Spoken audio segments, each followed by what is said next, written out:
So, as promised, I interviewed a gentleman who was kind enough to describe to me what some of his mental health issues are, and what he's been living with. Um, he went into as much detail as he could, which was understandably difficult for him. So, we took it slow, we went at his pace. Um, I am incredibly grateful. I think this is great insight considering before this, I could only give you my struggles, um, which is obviously completely one-sided. But I think this, if I can get more interviews going on, if I can reach out to more people that live with more things that I don't know firsthand, then we can really reach out and we can really explore and educate more people. Um, so this guy, I've known him personally for 2 years. Um, he's great. He's got a wicked sense of humor. He's got a heart of gold. He's awesome. Like, 100%. He would give you the shirt off his back. Honestly. So hearing a lot of this is quite eye-opening, even for myself. Does it change the way I view him? Fuck no. Does it explain certain quirks about him? A little bit, yeah, maybe. And I can definitely get into that part later. So from my understanding, he is diagnosed with bipolar disorder, severe depression, dissociative identity disorder, also known as DID, tactile schizophrenia, which we're definitely going to get into a little bit.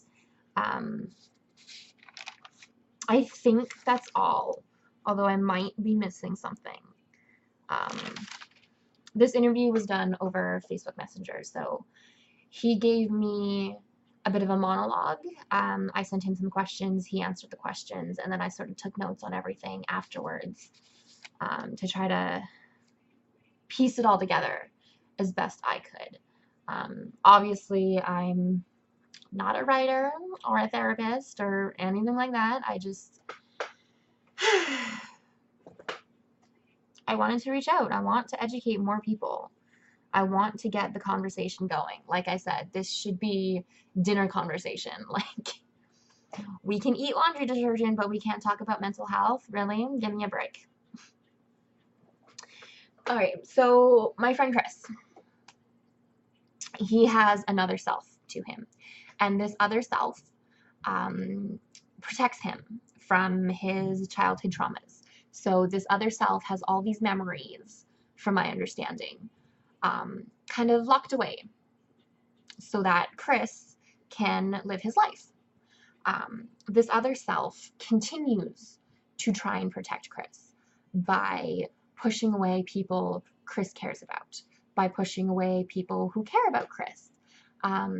Because people that care about Chris and people that Chris cares about have the emotional ability to hurt him. So those people, therefore, pose a threat. So they gotta go. So typically, those types of people are loved ones. Kind of paradoxal when those people do leave, because eventually they get tired of the bullshit, basically, of being pushed and, trying to push back and being pushed away and, trying to fight it. It's bullshit. It is. We've all experienced something like that, whether it's been high school drama or something more serious in life. We've all experienced something like that, and eventually it does become quite tiresome and bullshit. So eventually people do leave, and that ends up hurting Chris anyways. My own little thought is it's safer to be hurt in that way than it is to be hurt emotionally by them. It's safer to hurt yourself first and cut them off than it is to let them get to know you and use that against you potentially. His other self can be prone to violence. So on occasion, in his past, Chris will push away people that he cares about to protect them from the violent other self.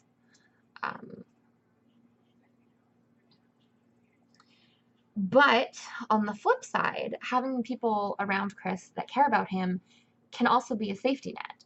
So it's a little fucked up that the other self wants to push all these people away, but at the same time, having that safety net there can be very beneficial.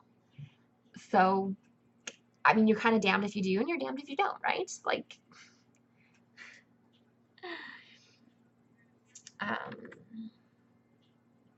this other self, there have been times where this other self has taken control for hours, days, weeks, up to months at a time. And Chris, the only way he finds out about it is when somebody else tells him what has happened in that time. Otherwise, it's just a blank space. It's like when you black out drunk. You remember one thing, and then all of a sudden you wake up in the morning with a hangover. There's no in between. There's nothing. There have been times where his other self will let him see glimpses of what happened, like little memories or flashbacks. However,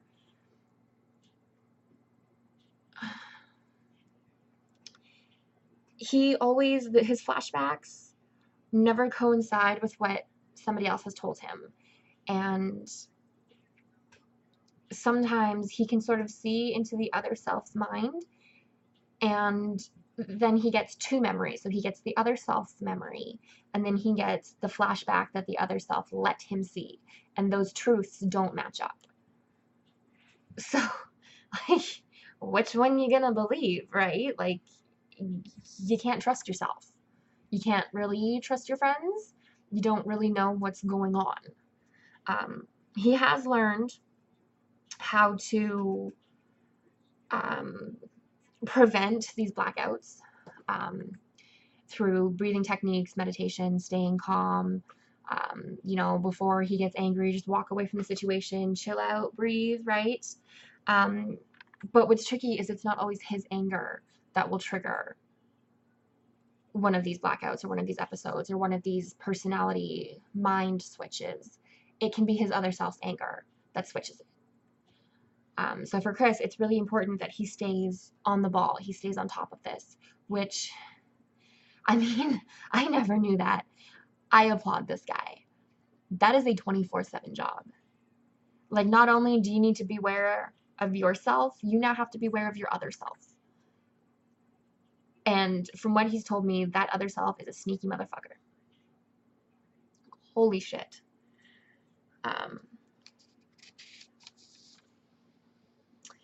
He is currently practicing integration therapy on his own. Therapy for a lot of people is expensive as hell, especially specialized therapy. Therapy that isn't widespread. This is a very specialized thing. This is something that not everybody in the world is ever going to need, such as counseling or, working through childhood traumas. Like, those are more base therapies that a wider general population are going to need. So integration therapy is learning to accept the other self's memories and traumas as Chris's memories and traumas, because they are. The other self may have stepped in to accept them and take them on as a way to protect Chris, but the other self is still a part of Chris, and Chris needs to accept and learn how to deal with those traumas so that both mindsets can coexist together. So that's what he's been working on.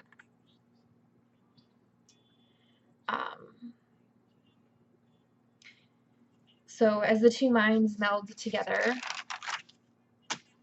he is slowly working on his childhood traumas. I'm not going to go into the details of what his traumas are. That's his story to tell. He has been kind enough to share this with me. And if he ever wants to up to the mic and share his specific traumas, that is 100% his call. I'm not doing it here. So tactile schizoaffective disorder. This one is fucked. Like, it's just fucked. Tactile schizoaffective disorder is not only a mouthful, it is also when his hallucinations tap into all five senses. He gave me an incredible example that unfortunately he had to go through, and I was speechless. I'm not speechless very often. It fucking terrified me to put myself in his shoes and just try to imagine what he must have been going through when this happened to him. Like, so his worst time, his absolute worst time, he felt like he had been lit on fire and it could not be put out. So his entire body had been engulfed in flames, and this is all in his mind. This did not happen in real life. The rest of the world did not see this happen to him, but in his mind did this to him. Nobody else did this to him. This was just his brain. His skin had been lit on fire. Nobody could put it out. People tried to splash water on him, but it boiled off because he was that hot. So you know when you put a drop of water on a frying pan and it kind of like fizzles away?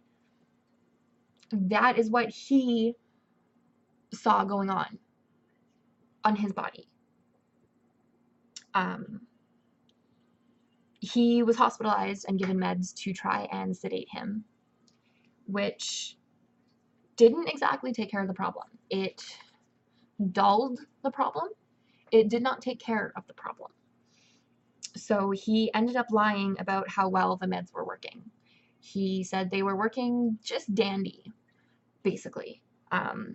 His goal at that point was to get out of the hospital, go home, and smoke some weed, because that does work for him. Ironically enough, he was told that smoking weed makes schizoaffective disorders worse. But for whatever reason, for him, smoking weed makes all of his symptoms better. Easier to cope with, easier to manage, just better all around. So he did what he had to do to get out of the hospital, to go get something that was gonna fucking work. Frankly, I don't blame the guy. There's so many studies going on about marijuana, and you need to be really careful. You need to look at who's funding those studies, and you need to look at where the research has been conducted and who they're doing the research on, and you really need to do a lot of digging to verify these studies. And you need to look at where they're getting their supply from. Like, there's just so much going on right now. Weed is still so fucking controversial, and it doesn't need to be. So anyways, hallucinations like these have raised his pain tolerance immensely, which, you know, can be great if you're like an MMA fighter, but if you're just a normal everyday human, like, you wake up with bruises and scars all over your body and you have no recollection of them. Like, that's not necessarily the best. And, you know, this all just goes to show, like, people that don't understand what's going on inside of our brains, you expect us all to just act so normal. This is why we're exhausted all the time. This is why people with mental health issues, mental disorders, mental whatever you want to call them, this is why we are so exhausted all the time. Because this specific person and so many people like him literally have internal battles going on inside their bodies. Like, this dude's brain fucking turned on him. Like, literally, this dude's head created a separate him to battle him, to battle the real him. Do you know how exhausting it would be to literally fight somebody 24/7? Like, feel free to go find somebody on the street, like pay somebody to fight you 24 hours a day, 7 days a week, and you go to work and deal with it also at the same time. Because that's what this person is living like. That's exhausting. That sounds exhausting. Like, reading this and taking notes on this and asking him questions and putting myself as much as I could in his shoes was exhausting. And he does all of this on top of being a friend, being a caregiver, being, being a person, being a member of society. Like, he does all of this on top of taking care of himself and taking care of others. And, like, I couldn't do it. I couldn't do it. And, a lot of people, too,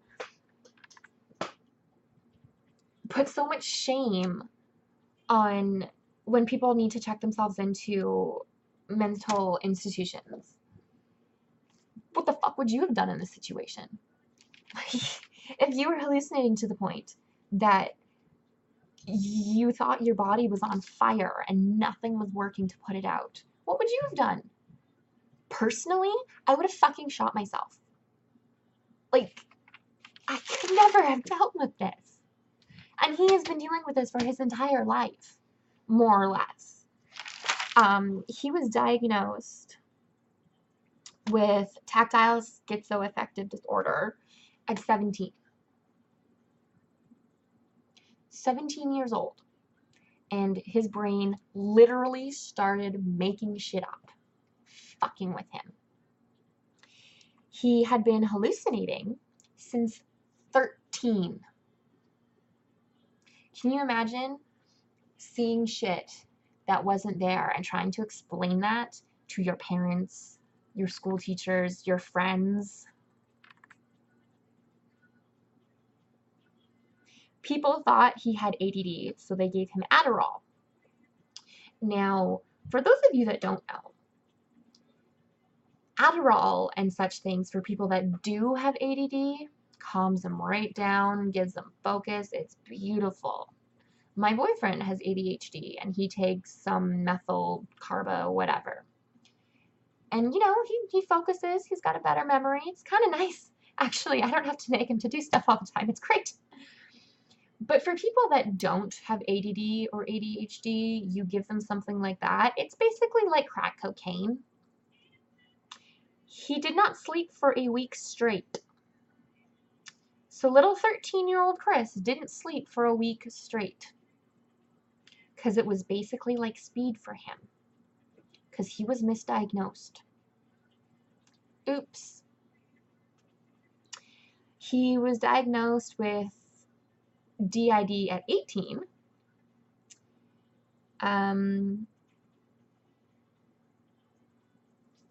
No matter what meds he is on or not on, he has always and still sees shadow people. So this is a little spiritual, confusing. Not everybody's going to agree with it. To each their own. So other cultures, think like, I don't know, Native Americans, Vikings, I know they're popular right now. People who can communicate with the other side, they are regarded as shaman or spirit workers or something similar, right? Well, Chris sees shadow people, usually around people that intend to negatively impact him. So, for example, if there was a new friend that Chris wanted to meet, and this friend had negative intentions, there would be a shadow person around this person, and then Chris would know that this friend needs to fuckity fuck off. So no matter what med he is on or not on, he always sees these figures, which could stand to reason that they are real, or it could stand to reason that his brain is just severely fucked. The doctors that he's spoken with, you know, they don't have an explanation for that. A lot of religious people believe in those types of things. As a personal choice, Chris is an omnist, which means he believes there's truth in all faiths. Everything is connected, and each omnist has sort of their own beliefs and spirituality and stuff like that, which I just thought was really interesting, actually. But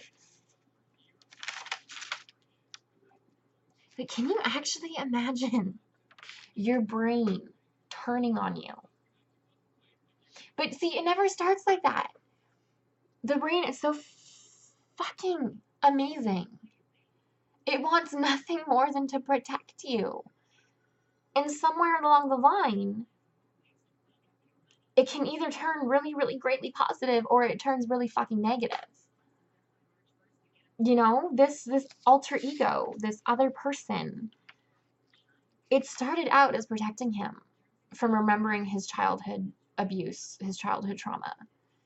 And I mean, all it wants now is to continue protecting him, but that can't happen anymore, right? Like, you know, Chris is a big boy now, and this other self just isn't ready to let go.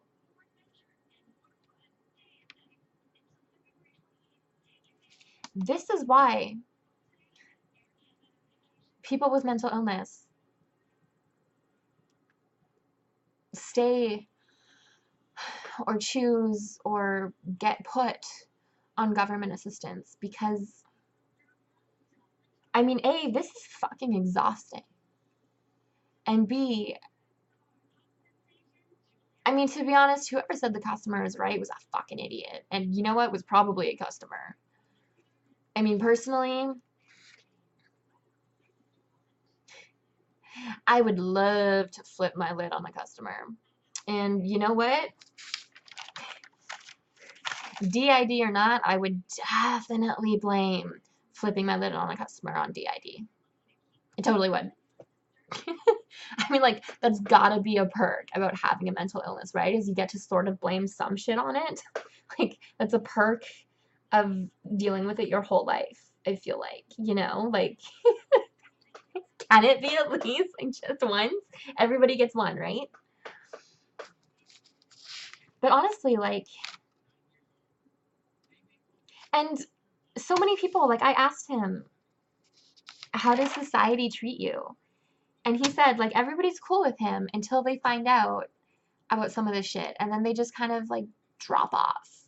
You know, they slowly back away and then they bolt. Like, I've known him for 2 years, and the parts, like, the part of the quirks that I mentioned earlier that explain about him, the reason he's such a caring person is because he's obviously been through shit. You know, like, the kindest people in the world are kind because they know the world isn't. The people with the biggest hearts are the people that have gone through the biggest struggles. Like, now that I know a little bit more about his background, I 100% see why he cares so fucking much. I'm not going to be any easier on you, by the way. I know you're watching this video, so. But, you know, at least, like, I can understand.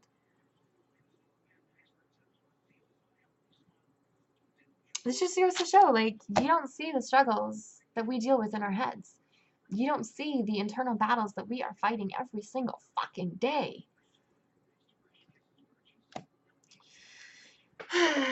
Well, that is my first interviewed video.